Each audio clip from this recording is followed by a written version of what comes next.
Naziye'de bugün Respublika seminarı o'tkazildi. Hem biz Tatarstan'dan büyük ko'p ko'naqlar kutamiz. Hem qora g'azali do'stlar nindi motor sahna. Naziya bizda Manzara Tatar teatr ishlab keladi. Bugün biz ko'naqlarga Tufan Mingnulining Jan Kesakkayi spektaklini ko'rsatamiz.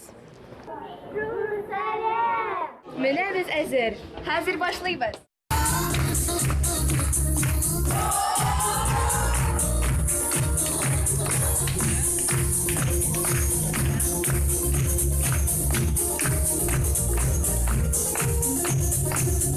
Bugungi ishora bek motor uzdi. Hem bizning spektakl ko'naqlarga o'xshagan deb umiddaman. Yari do'stlarim, sizning bilan men Farida bo'ldim. Ham paka-paka.